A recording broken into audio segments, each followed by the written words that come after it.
everybody, check this out. Not only is this absolutely stunning, but this Plymouth, 70 Plymouth, was actually sold brand new in 1985. Let's get some more information with that. I'm here with Noah. Noah, how's it going? Very good. We're having a great time here at the Rod Run. You've got a big smile on your face, and why shouldn't you? The crowd here at the Rod Run is absolutely loving your display. This was on the turntable as well. But tell us, what have you got and why is it so popular? This is a 1970 Superbird 440 Super Commando automatic, all matching numbers. It's a 99% original Survivor car, no repaints. The only thing that they swapped out was the rear end. Wow, this is a very rare Plymouth that you've got here. Now, 1970, the fact that it has never been touched, never been restored.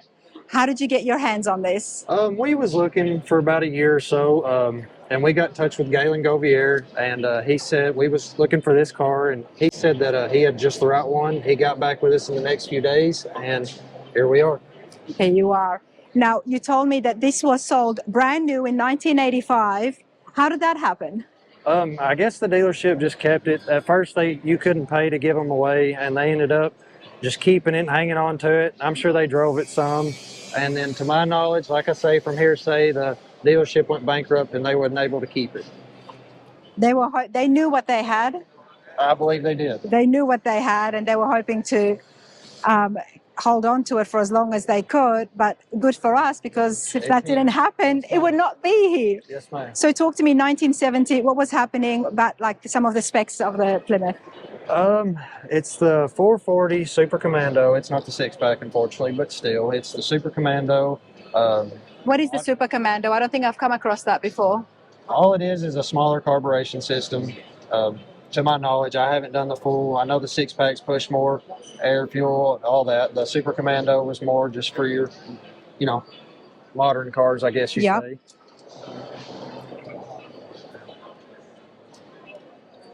Now, you guys are no strangers when it comes to the Super Vs. No, ma'am. We have the 70 Roadrunner Limelight Green 440 six-pack four-speed car. And that has been on the channel. And I believe that was on the Roadrunner, on the turntable as well. You done it with Steve and Everett that day. Correct. So without a doubt, you definitely have got a favorite in the family when it comes to these cars. Oh, yeah. We do love Mopars.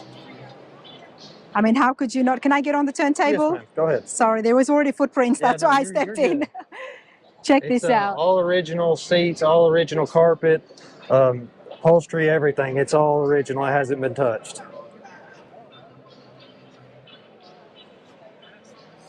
This is so rare to find it, and it only is here because of circumstances where dealership has kept it. And they would have kept it for as long as they could if unfortunate circumstances didn't fall on them. Yes, ma'am. But this is why this is in the condition it is. Yeah, this is stunning. So what is your plans now? Something rare like this that's never been touched, never been restored? We're going to keep it in this condition for as long as we can. We get it out, we drive it maybe 500 feet. It's not a car that gets drove. No. We start it up probably once a month, let it sit for 5-10 minutes, and that's it. I love it when cars get driven, and I'm always advocating for that. But when you've got something as rare as this, do not drive it. Hold on to it. He's scared to death that a rock will fly up and hit it, somebody will pull out. So we try to preserve this one as much as we can.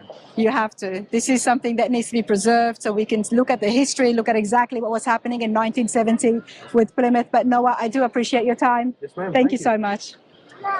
If you come to the Rod Run every year, you're going to have a car that is right here at the front with an awesome display. And today is this beautiful Cobra. Ma'am. You've got a beautiful Cobra, Glenn. Yes, ma'am. Thank you. How are you enjoying yourself at the Rod Run? Having a great time. Meeting a lot of nice people. Enjoying it. Have you brought a car here before? Yes. I bet you have. I think you and your brother look familiar. You might have brought a Nova last time. I brought a Nova last year. I brought a 440 six-pack A12 Super B the year before that, and a 66 Shelby the year before that. Okay, well, what have you got this year for the 2025 Fall Rod Run? We have a 1969 Shelby GT500 convertible, 4-speed car, 428 car, especially with a 500 GT500. And it's a silver jade color, 3 of 3 painted in that year. 3 of 3 painted. This is quite rare. and it's been restored back to factory specs, all original, all OEM parts.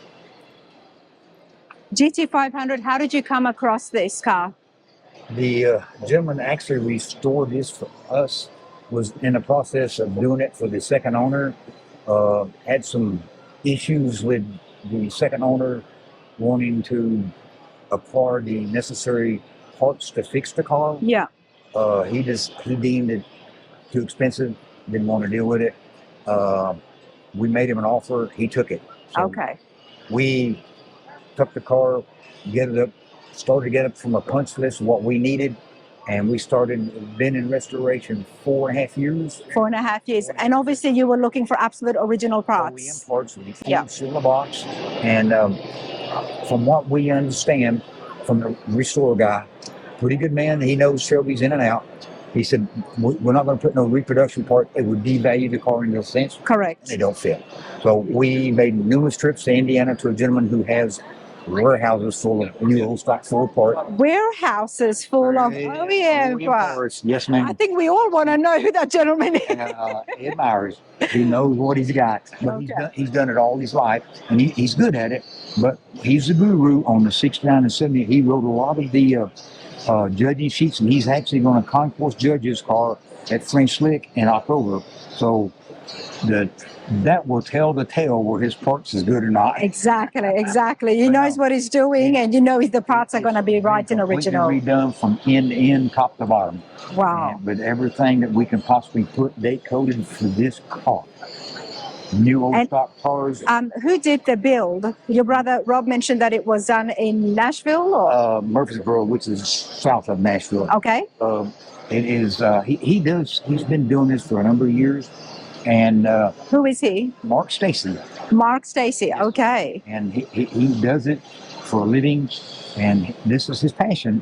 So, Well, let's have a look here. Talk to me about the engine. okay, you got a 427 Cobra Jet, and with this car, you have the power steering and power brakes, and we all have date coded belts, hoses, clamps, clips, and actually we have actually reproduction battery in it, but it is correct for this car.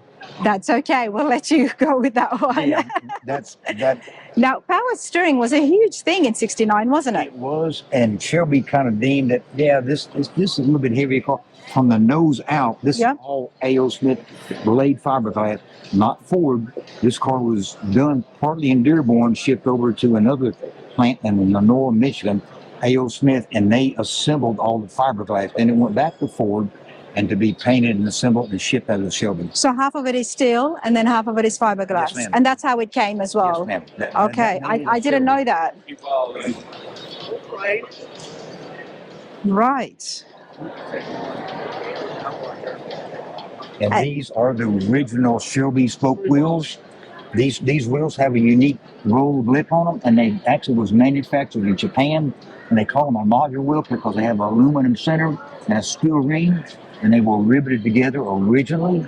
We disassembled them and restored them and re-riveted them and made it look like a rivet to make it authentic for the car. I love we had these to keep wheels. the original wheels for the car. Yep. And these are new old stock Goodyears for the car that was originally on the car new. That would have been very hard to find. Ed Myers had them and did not want to part with them, but we convinced him what it was going on, so we got the tires. So you were able to get the tires. Yes, Sometimes it takes something as, it's not really the engine, but the tires can be very difficult to Yes. get it back, especially when you want to go for I'm a not quite sure original if look. they do reproduce these tires yet, but the restorer said, now Ed's got them and we need to get them. So we worked with him over a couple days at a time, and we wound up with him. So Wow. he knew what was going on. So He knew, yeah. yes, ma'am. Then he was able to part with them. Yes. Wow, this is brilliantly done. I'm going to bring the sheet here as well, everybody, just so you guys can have a look. This is the silver jade paint. And it's funny that it's silver. The word silver is in there, yet I don't see silver, right? It's in the paint vaguely. Yeah. And they also did a black jade, and it looks like a charcoal metallic. And to me, I like the silver jade. It's different. The other was really too dark, I think. Yeah. But Shelby picked out of the full lineup of colors. He picked probably 9 or 10 that he liked, and that's what was on his car. He had his choice. So, And this was one of only the 3 that yes, was ma'am. out that year. With the Silver Jade, and the convertible car itself is a little bit rare because they did not build as many convertibles as they did the coupes. You can walk on that. It's not going to hurt a thing. You're welcome to walk on I can walk on that, okay? It's so clean and neat. fine. But you know, the other thing that really caught my attention, Glenn, is the dash. That's the first time I think I've seen an absolute original 69. Yes, ma'am. What's happening on the passenger side? We have a clock, It's a clock, okay. and then you have the factory gauges within the pods under the steering wheel. Those are all Ford design. Now, the 2 pods in the console, that's a Shelby option for your oil pressure and your amps. That was added by Shelby. And if you notice on the console lid, that is actually from a Cougar. That is a possible Shelby. That's what he wanted. The seat belts are Shelby. That's what he wanted. That's got his initials on it. Well, that was his creativity, wasn't it? When he was making the Cobras. Names on the wheels, names on the valve cover, Yep. names on the back. So it's his car. It's his car. It's a Shelby Cobra, Yeah, everybody, yeah. okay? So, but it's And it's it has brilliant. what they call a simulated roll bar for the convertible. Now, if you got a coupe, you actually got a main roll bar that is actually bolted to the floor, and the seat belts are draped over it. This is what they call a simulated roll bar.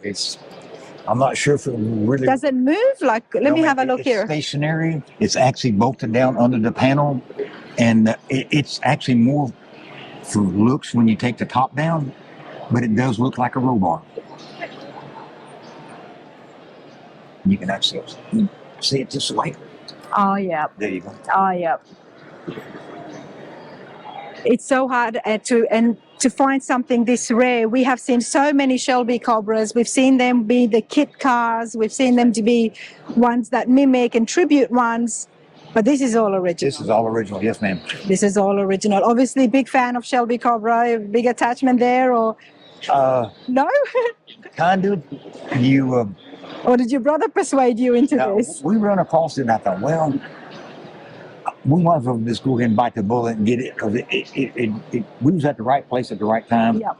And Mark, he really wanted this car restored back like it should be, and the second owner kind of did not want it that way. Okay. I did. He did. Yeah. So we started gathering up everything we needed, and this is what we actually wound up with.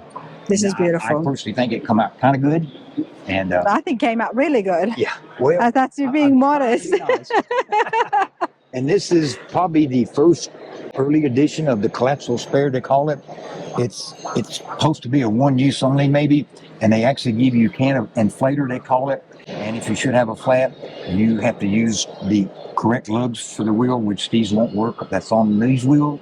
So they give you lugs in a bag, and you inflate this thing and probably run to the nearest dealer and get your tire fixed. Wow. But they give you, it's supposed to be a space saver item. Yeah. They give you a little bit more room in the trunk.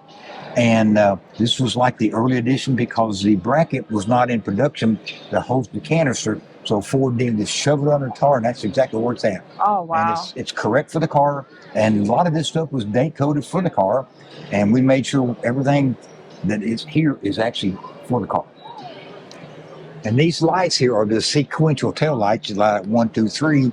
And these come out in 1964 on an T-Bird. And then Ford integrated these into the Cougar, which was a step above a Mustang. Shelby really liked the lights. He tried to get them in a lot of earlier cars. They just didn't have to do the rear whole pan. But when they designed this car, they integrated the whole rear pan from a Cougar, and he got the tail lights he wanted. It fits it perfectly, doesn't it? It really does. It really does. And the exhaust system is unique for this car. That was a Shelby design.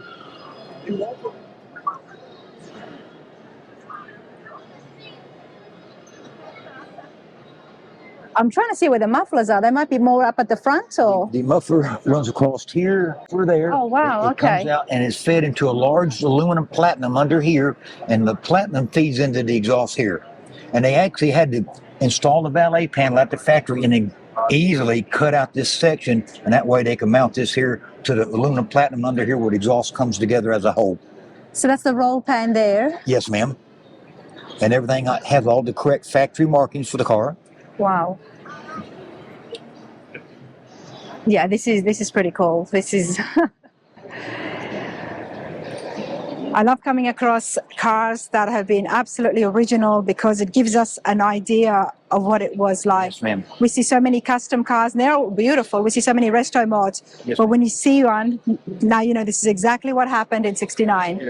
In my opinion, I love original stuff, and I like people to see exactly Yeah, the way it left the factory. Yeah. Every marking, every date coded item on it, and that way, a lot of these people, this car's older than they are. yeah, And this way they can actually see that it's a true car. exactly. It's been put back to factory specs, and it's all original. And this is what I appreciate the most, to give everybody, especially the next generation, a chance to see Yes. just how beautiful they were making the cars. Back then, I mean, So much thought went into it. Cars had a little bit of class.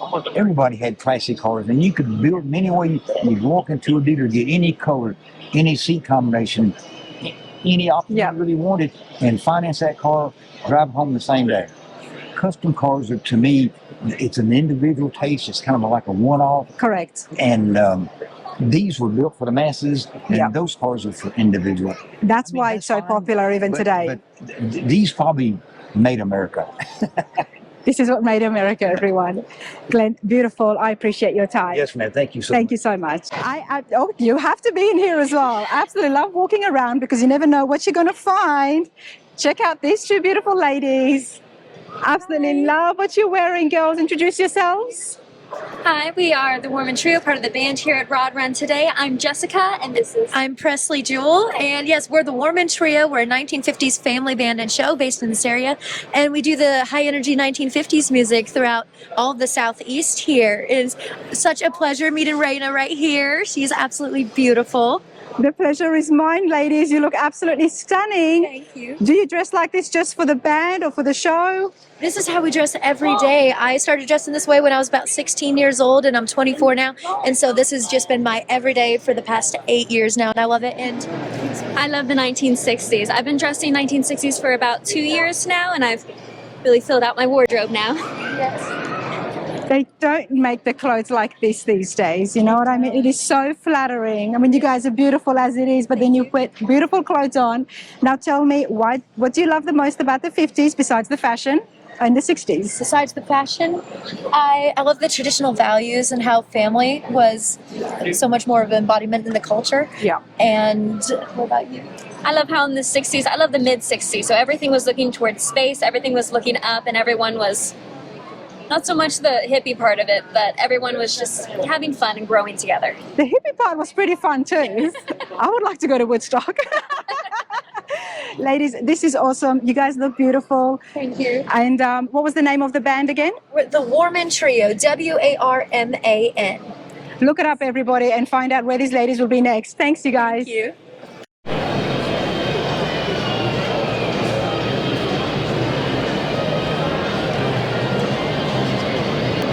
You're fine.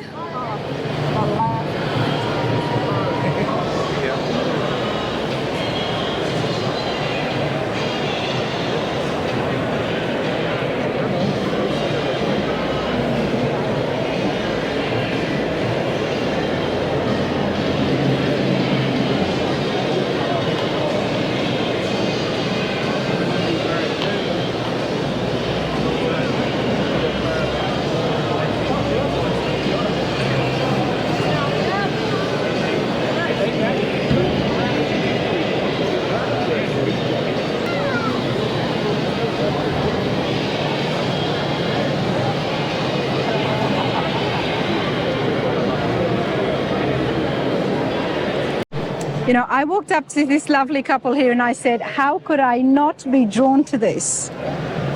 Brilliant blue. Well, it was a 1965 Mustang convertible. All the floorboards was rusted out of it. It was pretty bad in shape car. And I started, instead of just trying to repair the rust and stuff, I built a full frame and put underneath the car. You did this all yourself? Yes, ma'am. Okay, so you've definitely had a bad Mustang to start off with. And so I did all the floorboards and the firewall and all the metal work. And I hired a gentleman, a really good painter, to do the final paintwork. But you did the entire restoration basically yourself. And the upholstery was done by Noah Cortez. Okay. Charles, walk with me. Let's go over to the front of the 65. You definitely had your work cut out for you for the fact that you had to build the entire frame and do so much body work on it. Oh, look at this. I do love seeing restoration pictures. This is the frame that I started with and then remodeled it to fit the car. So you built these extra panels here yourself? And then all this was just basically so rusted out it wasn't, just all the pieces. Charles, what do you do for a living? I supervised metal fabricating for about 30 years, and then I do ornamental art on the side. I do entrance gates and handrails. It makes sense. And, you have been working with metal most of your life. Yes, ma'am. Okay, and you've done other cars besides the 65? Yeah, this 58 MGA, I widened it 5 inches and put a Ford V8 in it. I've had that car for 38 years. Oh, wow. And this one I built while I was in the Navy, me and another guy from Montana, just thrown it together from parts along the rat rod. And this one my 2 daughters grew up in. That was a car I built for a drag car and flipped it. Third week I run it, and I put it on the road. Is that a panel van? Yeah. As a drag car? And then this is a 1901 Oldsmobile Horseless Carriage that I just got through putting together. Such a big variety of just different builds. I mean, you look at the panel van, then you look at the rat rod. Of course, the MGA, I mean, I love what you've done because I do like the MGA looks, you know, I love those old British cars, but they were very small and you widened that body. So that's pretty cool. But let's take a look at the 65 Mustang that's here in front of us now that the crowd's moved away. Talk to me about the engine. Everything, that's a late model 351, probably around 400 horse. Everything's been made that you're looking at, the panels, far wall, fender wheels, all the panels, the stainless steel panel. A Cleveland or Windsor? That's a Windsor. Windsor 351. And that's a GTO hood on there, that's kind of different. And you did all this metal fabrication here yourself? Yeah. It's been done beautifully well. I understand you said that somebody else did the paint and body. That's correct. But you gave them good sheet metal to get started off, I'm guessing. What are these numbers here? That's the VIN number of the car. Oh, interesting. That's supposed to be a stamped steel numbers in it. That's what they normally are. Is that what was happening in 65? This is all changed and everything. I Right. just put a tag on it. No, I like that. But in 65, this is where it would have been? Yes, ma'am. Okay. Beautiful convertible, everybody. Have a look again at the inside. One thing that's different from normal is the air conditioner vents is in place of where the radio was. Normal 65, 66, it had the air conditioner underneath the dash. Right. And that was in the way of your legs. So I moved it and made the console and put the screen, touch screen and everything in the console. What's going on with the seats here? They're almost sitting on the floor. Well, because of the change in the frame and everything else, didn't have room for a lot of padding. Okay. Because that gives me the, kind of the happy medium of size of people. So you don't want anybody's head sticking out above the If I windshield? had it too high, then somebody taller would have been sticking up too high. Correct. That's, it looks really good though. It looks really good. Shirley, do you go out on drives on this? Sometimes? Nice, it's beautiful. Thank you. It's absolutely beautiful. Damn, you like stuff like that. Have you guys been to the Rod Run before? This is my 50th year coming in a row. 50th year. Yep. And When she's you- been 49, and 1 year she couldn't. 49 years for Shirley. I had a grandbaby in between there. I had to stay home. That's the only reason that you missed out on the 1 year. Are you from around the area or how far do you travel? No, it's about 3.5 hours. 3.5 hours. You obviously have a good time, big supporters of the show. I And like to shop. and you like to shop. You're in the right area for that. Yes. Well, I appreciate this. Thank you so much. It-